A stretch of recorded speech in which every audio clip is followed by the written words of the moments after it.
Hi there! This is Tom the Beer Whisperer, and this is part 6, talking about Seamus and his uh, journey with leukemia. And I ended the first, or not the first, but I ended the last one with him just getting chickenpox. So I'm going to call this chickenpox part 2, but it's actually part 6 of the whole thing. Anyways, I digress.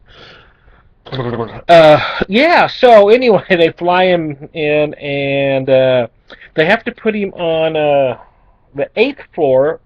We'd usually been on the 9th floor. I guess I didn't say that before, but the hematology oncology floor is the 9th floor. Um, but they obviously can't put a kid with chickenpox on the 9th floor for obvious reasons because their immune systems are down.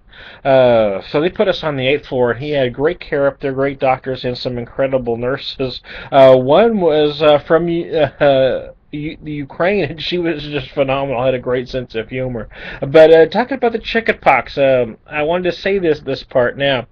This is where I've got to backtrack just a little bit. Is when Seamus, before we knew what Seamus had, like I'd mentioned at the beginning that he had some joint pains, and we had been talking with the school nurse, and they put him on Naprosyn, and they sent him back to school. And the wife and I had been up to the school and talked to the school nurse, and he was behind on some vaccines that they had to have. So this was a couple weeks earlier that we told her to go ahead and do that, but he hadn't been feeling good, so I didn't realize they were going to do them right at that point.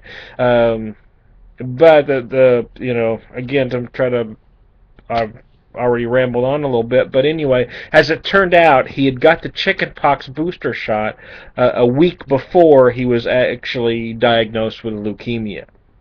We told them that when we got to the hospital the first time, the St. Louis Children's, and they do a test to see if he has the immunity, and they show that he did have the immunity, so they didn't think he'd get chickenpox, but he did, because that's still kind of a sore spot, that she knew she didn't know he had leukemia, she didn't know he had cancer, but she knew he wasn't feeling well and still went ahead with the vaccines. We were all a little upset about that, but what's done is done.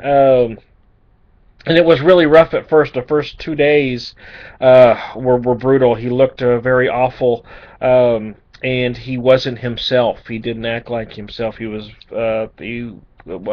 almost even worse than we were there for the first time when he was first diagnosed with leukemia. And one of the nurses that he had had him when he was on the 9th floor.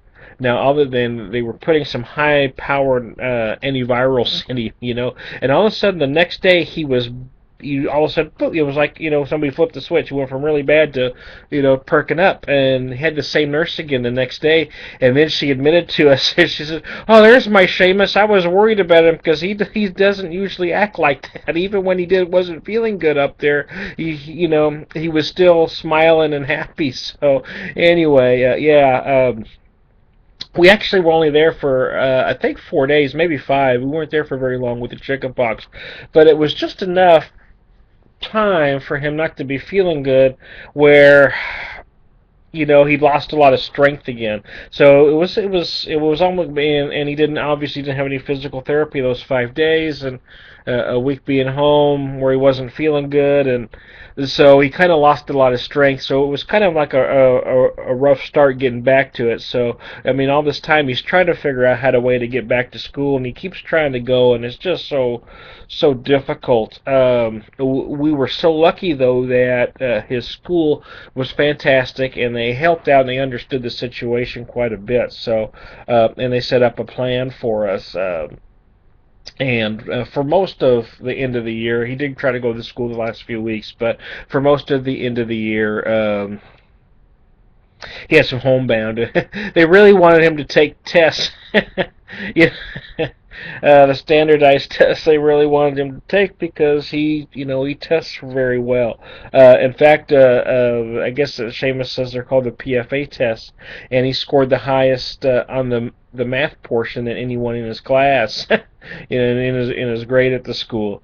So I mean, that was pretty incredible when you think that he hadn't even studied the material. He hadn't studied the material in 2 months, and he didn't. There was material on the test that he hadn't even covered yet. He hadn't got there.